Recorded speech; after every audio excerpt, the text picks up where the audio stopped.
All right, to talk more on this, let me bring in DD India Shubhendu Ghosh, who is joining us live from West Asia. Shubhendu, Iran retaliated to Israel strikes, Iran and Israel exchanging missile strikes, and also UN Security Council hold emergency session. Fill us in with more details, and where exactly do you see it heading?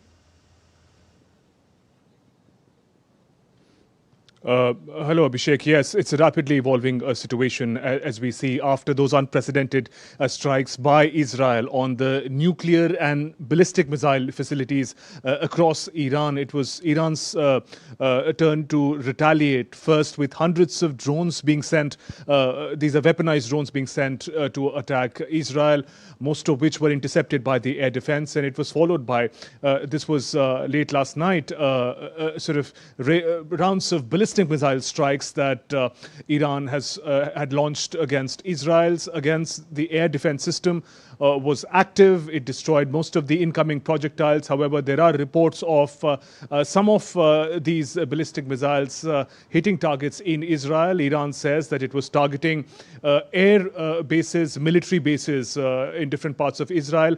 North of Israel was particularly vulnerable. The sirens, the security sirens to warn people against incoming projectiles, the sources inform, ran through the night. It's just now that in northern part of Israel, people have been asked to now they can leave the bunkers and go back to the safety of their houses. But that is the situation as it stands now. The ballistic missile, said that Iran has significant number of ballistic missiles it has in its arsenal, and it appears that this will continue to a great extent. The air defense system was able to neutralize it, and we're also learning about the kind of impact that Israel's initial strike on the nuclear facility and ballistic missile facility has had. The Natanz nuclear enrichment facility in particular appears to have received considerable damage, but Iran sources say that these are just on the surface. There is no report of any radiation leakage as of now, given that much of these enrichment facilities and fuels are located deep underground.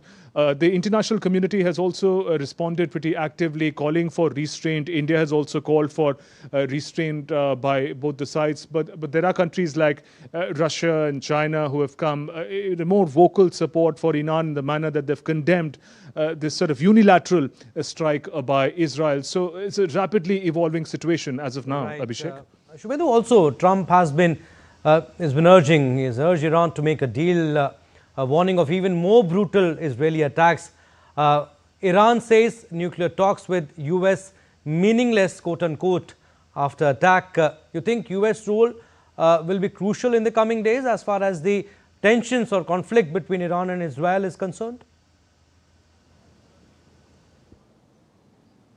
There is no doubt about the fact that these developments, the escalations that are happening, are going to severely impact the ongoing negotiations, nuclear negotiations between Iran and United States. Not that they were reaching any sort of conclusive end, but there was a certain cautious optimism that leaders of both the sides had expressed, that there was a certain momentum. In fact, official records also say that President Donald Trump, in fact, had earlier dissuaded Israel from launching any sort of unilateral attack while the talks were on.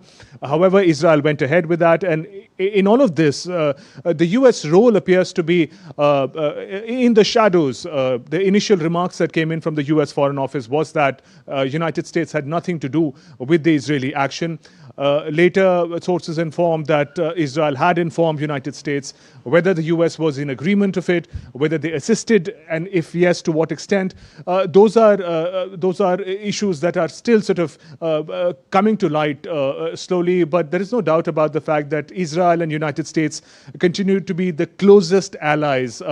Whatever support Israel may have had in the run-up to these unprecedented strikes, if more attacks come from Iran, United States, as it has always committed to, is going to be allocating its resources to defend Israel at any cost. But that just basically means this conflict getting wider, the kind of wars that President Donald Trump had sought to avoid and even shut down across the world, those don't seem to be going in his way. And for now, he's sending out that warning that a more brutal, in fact, action could follow if Iran does not not agree to the nuclear negotiations. However, Iran, its stance is expected to be more hardened after the action by Israel. Right. Next few days, Shubhendu, will be very crucial. We'll leave it at that. Shubhendu, thanks for getting us the latest on that story.